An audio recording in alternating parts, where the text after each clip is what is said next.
Welcome to Psych Sessions Late Career. I'm your host, Dave Kreiner. What does late career mean anyway? It can include people who are well into their careers, people who are thinking about retirement, people who are retired but still working, or maybe retired and doing other things. We have conversations with people in all these life situations. If you consider yourself late career, however you happen to define it, or you plan on being a late career person in the future, this podcast is for you. Welcome to Psych Sessions Late Careers. This is your host, Dave Kreiner. I'm here today with Stephen Chu of Samford University and Ken Keith, who is retired from the University of San Diego. Thank you both for joining us today. Glad to have the chance to chat with you. It's a pleasure to see both of you. Yeah, it's great to be here. So I thought we would start just by talking a little bit about what both of you are doing currently at this stage in your lives. And as I said, Ken, I know that you retired a few years ago as you were chair at University of San Diego. And as far as I know, Stephen, you're not yet retired, but both of you are still active in a number of ways. And I wonder, if you don't mind, I'll start with you, Ken. If you could just kind of tell us what kinds of things you're doing, and how do you think about the concept of retirement as it applies to you? Well, I wasn't sure how I would adjust to retirement. I officially retired in 2012, but I've stayed pretty active in a number of things. And for me, it's been sort of a gradual reduction in professional activity. I've done, I think, 8 or 10 books since I retired, but I've gradually moved from more professional kinds of things, textbooks and reference books and encyclopedia, those kinds of things, toward more personal things. And so the last couple of books I did were more personal memoirs. And now I'm working on another one that'll be something like a memoir, I think. And I'm also working with Dave Johnson, whom both of you know, and another colleague, Gary Gwynn, who's a retired English professor. David got interested some years ago in naval history, and he discovered a long-lost tradition that the midwatch log on U.S. Navy ships, the midnight log on New Year's Day, is written traditionally in the form of a verse, a poem. And so we've done research that David and his colleague Gary did a book called Midwatch in Verse, which detailed a bunch of these logs and some of the history of the ships and the poets for the World War II era.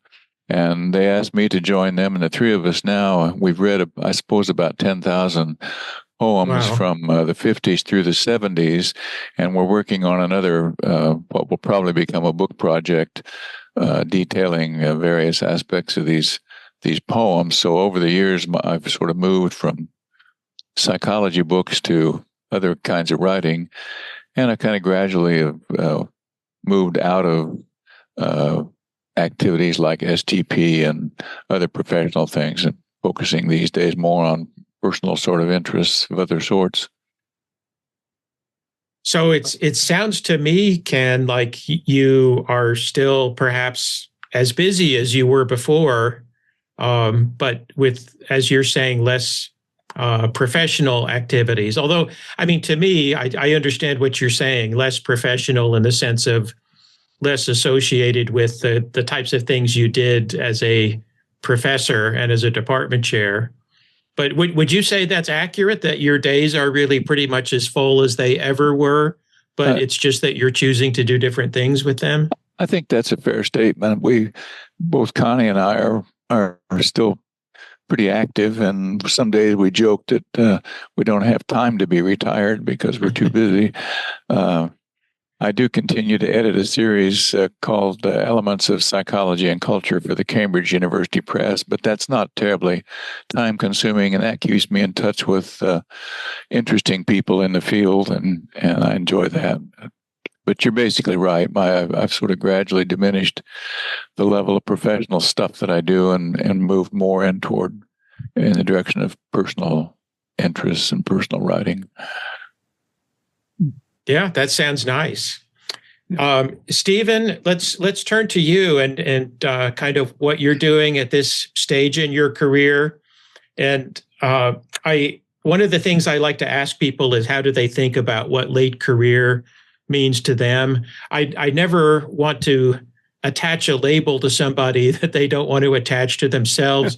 I do feel like it's somewhat fair, though, because you did volunteer to co-host with me the late career affinity group meeting at STP, although you were unaware that you might be sort of snookered into some other activities along the way. But would you talk about how you think about the stage of your career that you're in now and the types of things that you're doing?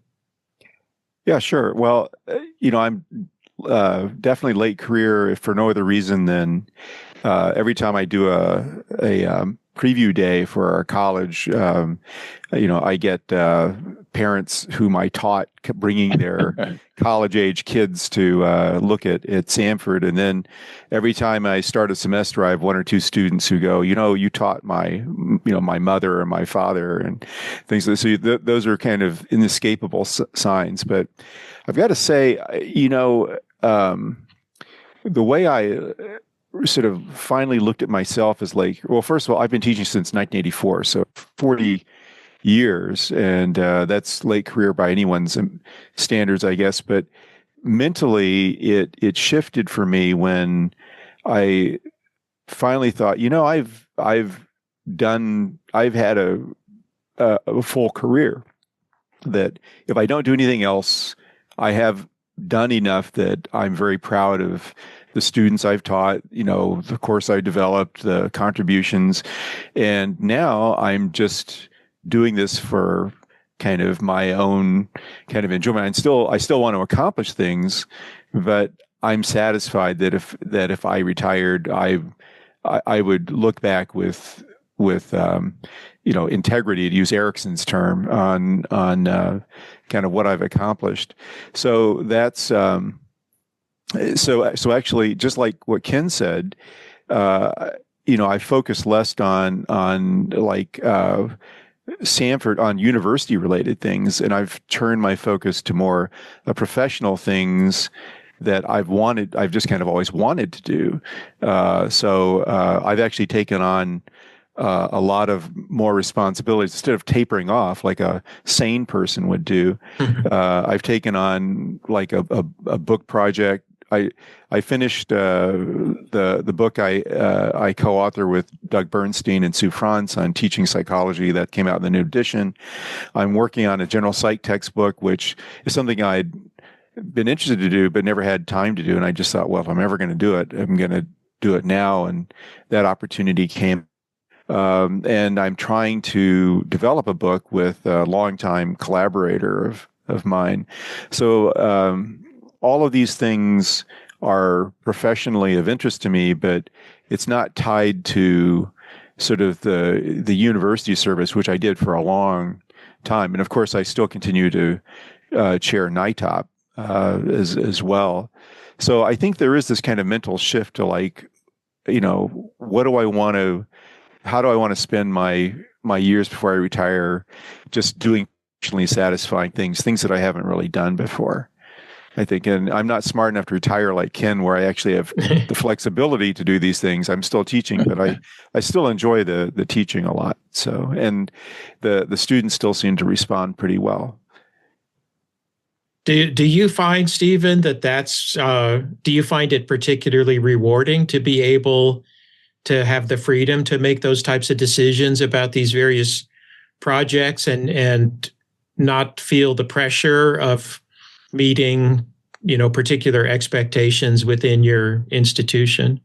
I think so, and I'm not sure if I'm typical or not, but it is, uh, university service can take up as much time as you give it, and so I finally just said, I've served on committees for my entire career.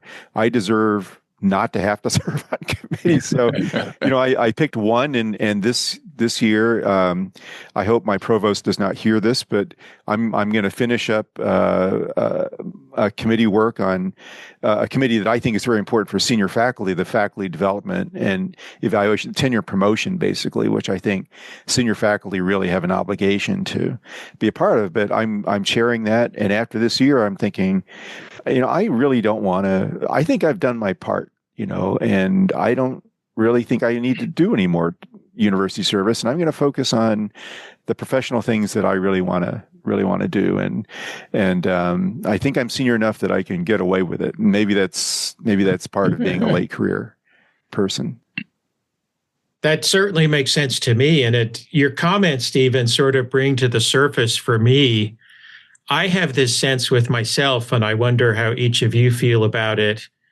I feel like as my career has progressed, the things that I have chosen to do optionally, I have been much more productive and done a better job with them.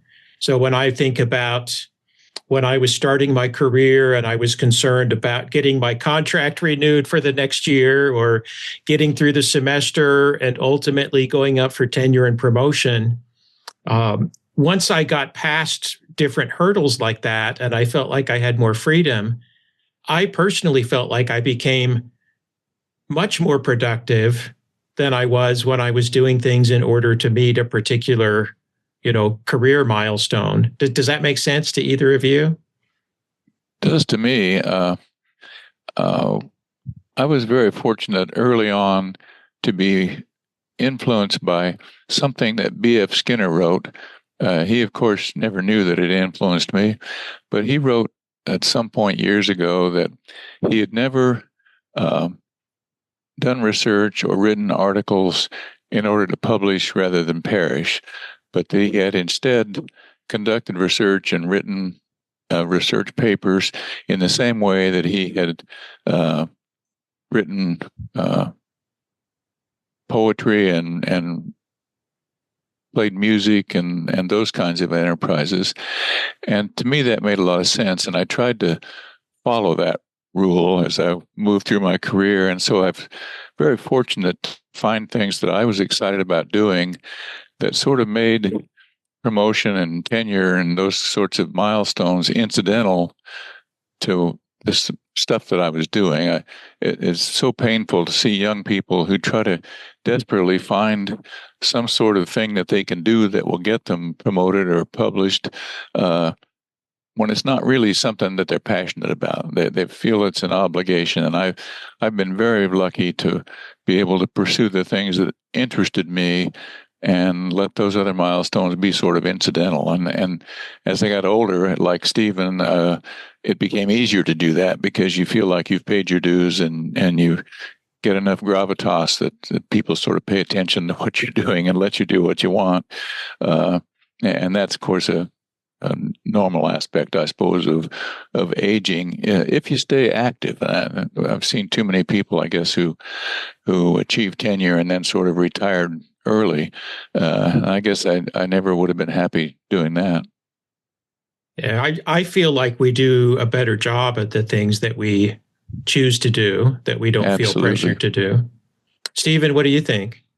No, I agree. Early on, there's those extrinsic constraints on you, getting tenure and promotion, and doing something because it'll get you the quicker publication, or rather than something that you're really interested in. And I think that is kind of the value of the tenure system, is that once you have shown that you can kind of accomplish that, then you can do a long-term project that you couldn't do earlier in your career. So you can,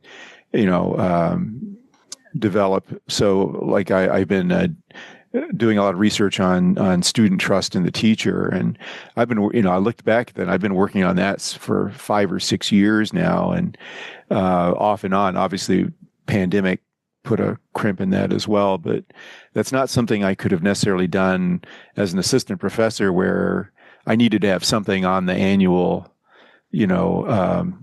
report that showed I was making progress. I had to do something more short term and something that I knew would be, mainstream and would be kind of acceptable. And you can find things that are interesting that way, but tenure and promotion and being promoted professor really allows you the luxury of pursuing kind of your real passion projects and thinking about really difficult things that take years and years to kind of try and develop. And so I think that's really freeing.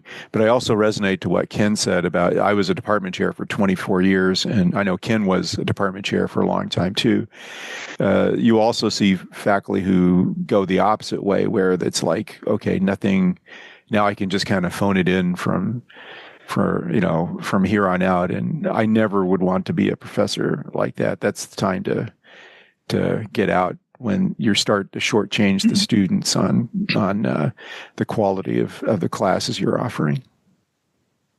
Yeah, I definitely agree with that. I feel like if we're not having fun, then we're not doing something right. Right. I can agree with that. I remember when I was retiring, a bunch of us were having dinner, and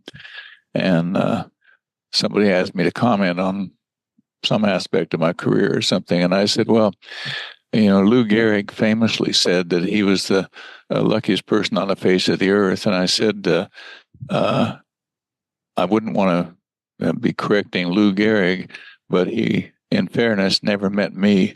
That I couldn't imagine having done anything else all these years. And I rarely had a day when I would get up and not be eager to go to work. It's been the best job in the world. Awesome. Ken, would you mind talking a little bit just about how you came to the decision to retire when you did retire? How did you know it was time? Well, that's an interesting question, and it's maybe sort of unique to my situation in terms of my answer. I had always thought I loved university life, and I liked the community of the campus and that sort of thing. But two things sort of changed my perspective. In 2004, I was diagnosed with Hodgkin's lymphoma and went through treatment and continued working through chemotherapy and radiation and such. But then in 2007, I had to take a semester off because I required a stem cell transplant. And so I did that. And after that, I began realizing that I'm not going to live forever. To be committed to going to the office simply because I thought it's what I should do for the rest of my life might not be a good idea. The other thing that influenced me is we were in San Diego and we had young grandchildren in Omaha and in Vermont, and I realized that I wanted more time with them. So those two things sort of changed my perspective, particularly the health issues. Really got my attention, and I realized that there were things I wanted to do in life, and there were no guarantees about how long I'd have to do them. Turns out I've been very fortunate and have been healthy since that time. But great, yeah. Well, that's very helpful, at least to me. I hope to our listeners. One of the goals I have in mind for this podcast series on late career is, I guess, sort of selfishly to help people like me who are late career think about making these decisions about what comes next, and is it time to retire? And if I do retire, what should I do? Stephen, would you mind sharing whatever you feel comfortable with sharing about how you're thinking about making that decision about, will you retire at some point? How will you know that it's time, and how you'll go through that process? It's I'm taking it year by year now, and part of it, I mentioned I was department chair for a long time, and I saw a lot of people kind of overstay I mean, I literally have had, friends and colleagues whose plan was basically just to almost die in the classroom, giving a lecture. And I just thought, first of all, that's not me. I have too many things I really want to do that I haven't had a chance to do before that. So I definitely want to have like hopefully have an extended retirement where I can, do the things, and not just like professional projects, but just, enjoy seeing the world, and enjoy the, free time and the flexibility.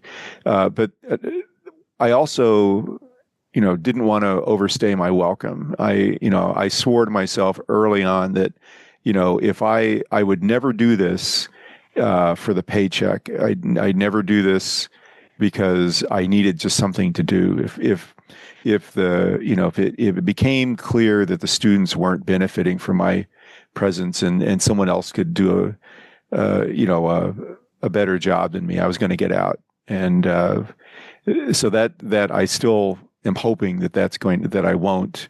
That people won't be whispering behind my back. It's like, will he ever retire? I don't know if they are or not already, but anyway, so there's that. And then I think Ken kind of pointed something out, I think, that's also going to play a big role, and that's external factors.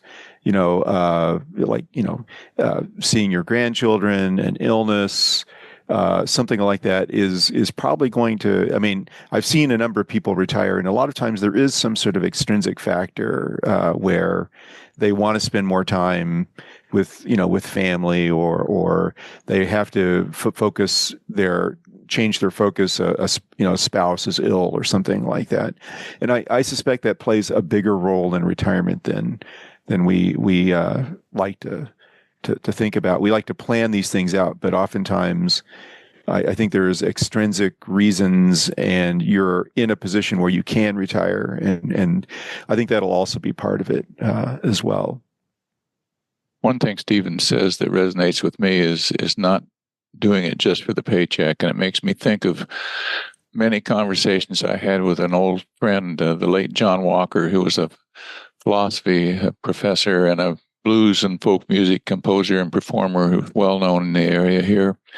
And he and I would often sit and talk in one of our offices about our lives and our work. And one of the things we marveled at was that they actually paid us to come in and talk about the things we'd be talking about anyway. So I've been so fortunate to have a job like that. That's a great way to think about it. I love that, Ken. I'd like to shift a little bit now and think about, since both of you have had long careers, both as faculty and as department chairs, and I think this may be one of the question ideas that you forwarded to me, Stephen. Could you talk just about your experience both as a faculty member and as a department chair? What do you think factors into a healthy, sort of positive department environment? Or conversely, what can interfere with a positive, healthy department? Well, I don't think it's an accident that I became very interested in trust, for student trust in the teacher, but also trust is studied a lot in terms of organizational health and functionality, and it really is when you're a chair to create that atmosphere where people feel. I mean, now we talk about identity safety and we talk about belongingness, and that's basically aspects of trust.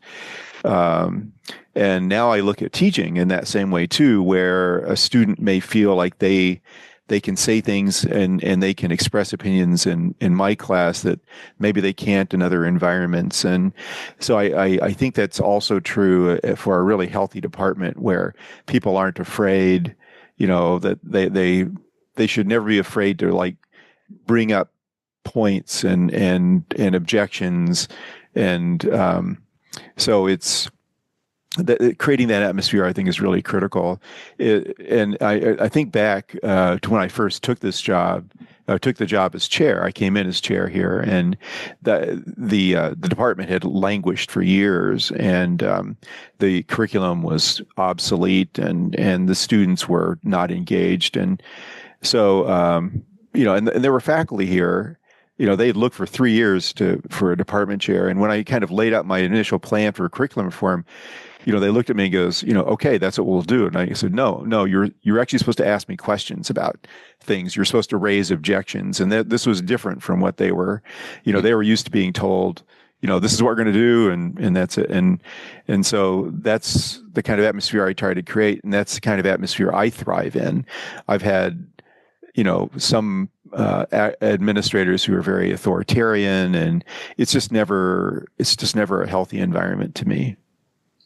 I wonder if that's why they had trouble hiring a chair, is that they, I mean, I don't know anything about the specifics of the Samford department at that time, but I just wonder seriously if you have a faculty who just feel like they don't have any sort of locus of control over what happens in the department, that maybe doesn't make for a very positive environment when you're trying to hire somebody. Yeah, that may have played a role in it. And this Samford really was a very top-down place back in the day. And they got a president who actually initiated faculty governance. They had no faculty governance before he came. And then he hired a dean who also was very more sort of open and inviting. And he's the one who convinced me to come down here. I came down here specifically because he was going to be dean. I would not have come to a place like Samford was if I didn't know that. And it just underscores the importance of those relationships, both between me and the faculty that I was leading, but also me and the people I was going to be working with. I felt that I could approach him with any kind of issue, and I did, and so part of being a successful chair is managing up as well as managing down, and I could see that I could do that with him. Yeah, I had a similar experience, I think, during my time as department chair, and that I was fortunate to have a dean who was not only very experienced, but a dean with the type of style that you described, who was supportive and empowering and not at all top down in terms of the way that our department made decisions. So I would 100% agree with that approach. I would concur in what both of you are saying. I was fortunate early on. One of my early chairs was a man named Clifford Fall, and Cliff was a very sort of non-directive sort of chair, but his perspective, I think, was to try to get the best people he could get, and then give them the resources to do what they did best, and then sort of stay out of their way. And that was, to me, sort of important. It encouraged, in a quiet way, excellence without actually demanding it. And so when I followed him as chair, I was excited about things like the aspects of being chair that involved trying to have a vision and program direction, very much less interested in things like the human resources and budgetary aspects, the nuts and bolts of being chair. That never interested me very much. I did those things, but that wasn't my reason for being chair. And then when I was recruited at San Diego, they were searching for an external chair, which I took to be a danger signal, because when a school's looking for an external chair, that sometimes can be a problem. But like both of you, there was a dean who influenced me in significant ways in deciding to take the leap and go there. And without him, I'm not sure I would have done it. But he turned out to be somebody who was really supportive, who provided resources when he saw that you were trying to do good things, and understood the importance of vision and programmatic development. And that made all the difference to me. That makes a lot of sense.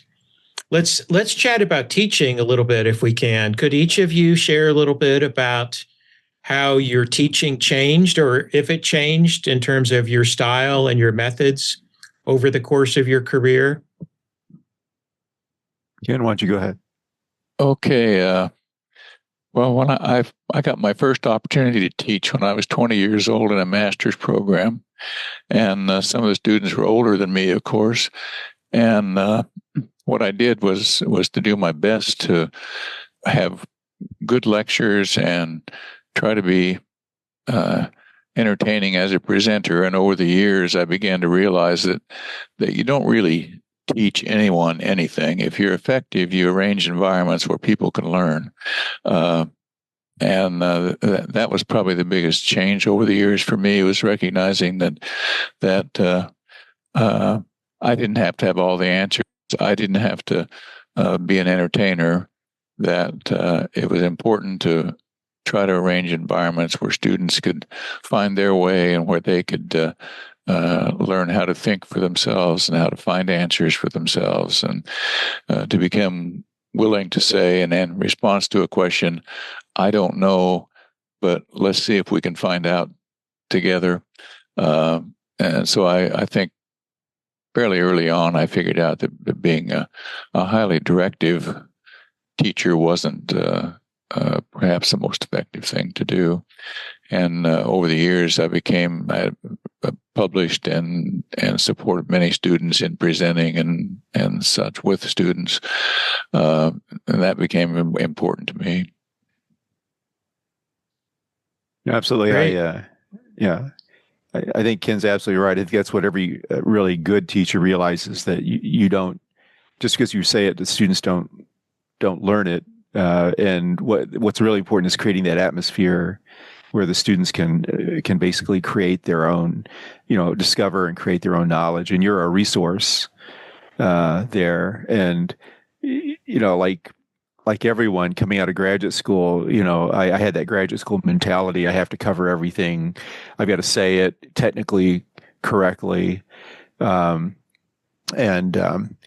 So, my first course I taught, I was in graduate school. It was an evening class, 3 hours once a week. And I was the second youngest person in the room there, because it was a continuing education. And I've often thought I should try and find those people and apologize to them, because for the first time, because it was just the Piaget actually has a good quote about every teacher discovers that students are not like them. I mean, that's what you have to realize. Like, they don't have the same motivation, they don't have the same background knowledge, and part of becoming good teachers is realizing, that the vast majority of students aren't like ourselves at all. We're the really strange ones that pursued graduate study and decided to devote our careers to academia. So obviously, I don't teach nearly as much as I used to. But and of course, we all had to change our teaching during the pandemic. You just missed so much fun there, Ken. I don't know how you could stand it. I know. But it's so even more recently, the research on trust has shown I've really tried to be very intentional about building the trust and the belonging. And I was just thinking the other day, my teaching has changed a lot in the last 5-10 years. I mean, not, separate from the pandemic. And so I'm much more intentional about justifying, this is the reason you're doing this paper, not because, I just think you ought to struggle while you're a student. It's I think this is going to be a really good, valuable experience for you, and I'm going to explain to you why. Whereas I think a lot of academics just, we assume that everyone will find this valuable because we write papers all the time and it's valuable. And so I've changed, I teach less, I justify more, I focus on the outcomes of assignments and what I'm trying to accomplish with exams and activities, and I think that's really been a shift that I started throughout my career and is continuing on. And the great thing, I think, that now you've got organizations like STP and every discipline has a sort of a teaching focused organization, and those resources are much more available now than they were when we were starting our careers. I think, and so that is a real advantage, I think, that younger faculty have that we old folks didn't have back when we were starting out pre computer, pre-internet days. Yeah, several things that you're saying, Stephen, make me almost think I'm hearing myself talk, because to me they resonate so clearly. When faculty over the years would say, what's wrong with these students? They're not like we were. Well, nobody is like we were. We were the minority of nerds who did the kind of things we did for reasons that are our own, but we aren't like most students. And the other thing that I would often hear from students or from faculty is, I've been teaching this for 20 years or 30 years, and they still don't get it. And I would remind them, you may have done this 30 times, but this intro psych student is doing it for the first time. And he or she hasn't heard it 20 times, even though you may have said it 20 times or 30 times over the years. And as for resources, you're absolutely right about that. Sometime maybe in the late 70s or around 1980, my good friend Ludi Benjamin pointed out that I was apparently not a card-carrying member of what then was simply called Division II of APA, what's now STP, and making that connection changed my life as a teacher in ways that couldn't be overstated. The resources and especially the networking of people. There are a group of us now, all retired, who call ourselves the Psychology Brothers, and we get together once a year in each other's homes for several days, because we realized some years ago, 15 or so years ago, that as we aged out, we wouldn't be seeing each other all the time anymore at meetings and professional gatherings, and so we thought it was important to find a way to maintain that. Yeah, I think that's really important, and that's, I think, a great piece of advice for, as I said earlier, people like me who are thinking about next stages and at what point do we retire, and think about the importance of those personal connections that we have with our colleagues, with our professional community. I also, I definitely identify with some of your early teaching experiences, Stephen. I also taught my first course independently as a graduate student, an intro psych course, and was basically given free rein. And I did a terrible job. And like you, I wish I could find the roster of students and apologize to them. But I remember the course evaluations that I got. One of the students said in the course evaluation that in my first lecture, and I had an evening course. It was, I think, about a 3-hour evening course. In my first lecture, I said or 357 times. but whoever wrote that they gave me a really encouraging evaluation, saying something like, "I think he'll eventually relax into a good teacher." And so I had that experience, but I also identify with both of you in terms of this idea about connecting with the right resources, because in my first year as a faculty member, 2 of my then colleagues said, "We're going to a workshop that's being done by the author of our intro book. Do you want to come with us? It's a 1-day thing on a Saturday." And I said, "Sure." And I really had no idea that there was a teaching of psychology world before that. So I went to that workshop, and it was led by a gentleman I think both of you know, a guy named Doug Bernstein.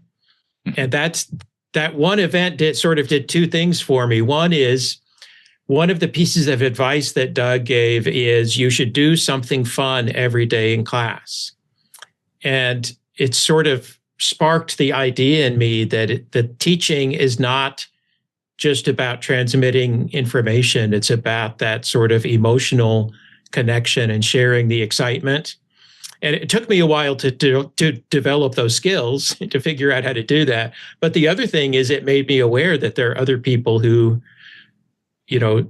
do scholarly work on the teaching of psychology. And that seed took a little while to grow in me, but that was really important in terms of my own teaching development. Yeah.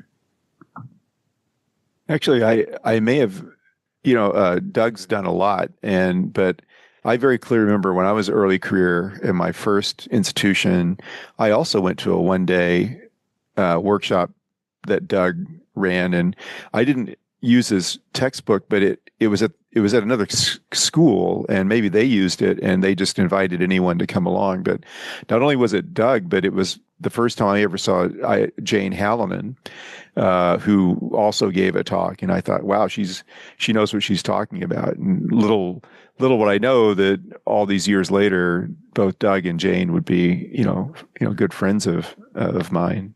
Yeah, it was a amazing teaching meeting where I first met Jane, and where I first met Barney Bynes, Randy Smith, Bill Hill.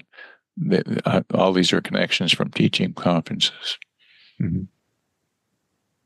Well, there's definitely I was going to say there's definitely a theme there in terms of connecting with people in our field. Go ahead, Ken. What were you saying? I was just going to say, like you, the first course I taught, I think it was 1967. The department chair asked me how I'd like to teach introductory psych, and of course I jumped at the chance. He recommended the book, and that was it. There was no support. There was no advice, no instruction about how do you build an exam, or how do you design a writing assignment. There was nothing like that. They handed me a book and gave me a classroom full of people. I will say, to be fair, when I was a graduate student, I took a course that was called Teaching of Psychology, and it was taught by a fairly well-known psychologist, Arnie Buss, who was a personality psychologist and just a really, really fun and very smart instructor.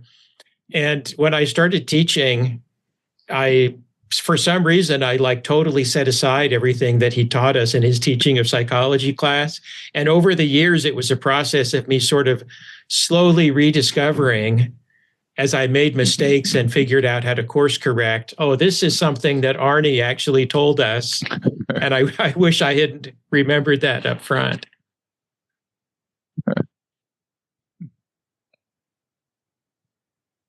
Well, I wonder if sort of in bringing this conversation toward a close, if each of you could say a little bit maybe about things that you wish you had known early in your career that you realized later on, or that you know now.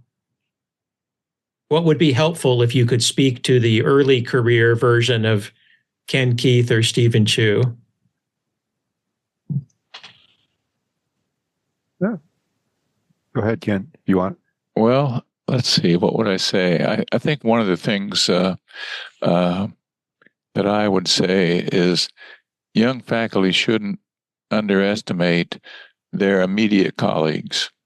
There's a tendency, I think, to want to be like famous people in the field, or to think that that's supposed to be your role model.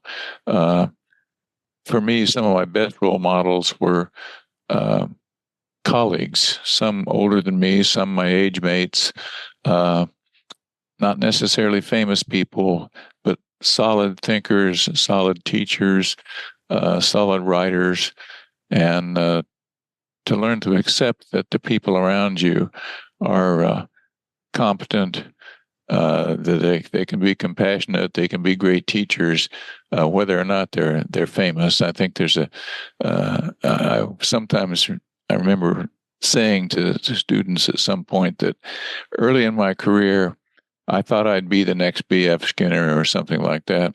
I became a much better teacher and a much better person when I began to realize that I didn't have to be like somebody else. I had to do the best job of being me that I could in the classroom and as a colleague.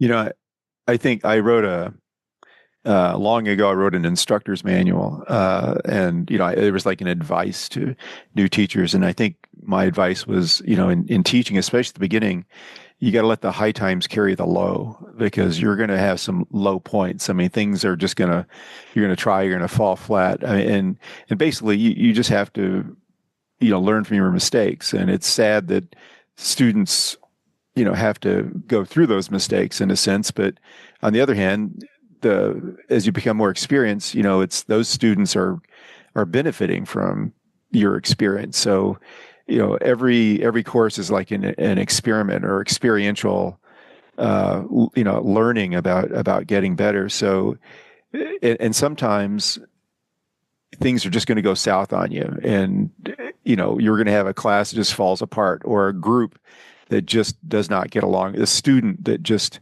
you cannot reach, and that is just the reality of teaching. So you have to let those high times carry the low times.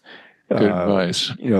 Going through. But I think when you get better, you have fewer and fewer of those failures. But teaching is such a social situation that every now and then you're going to, like I say, you're just going to have a class that's just not going to work, and you just have to be ready for that. I mean, you learn ways of, like, if you suspect that the class is slipping away from you, you learn ways of trying to bring them back in and refocus them, and you become more resourceful and resilient in that way. But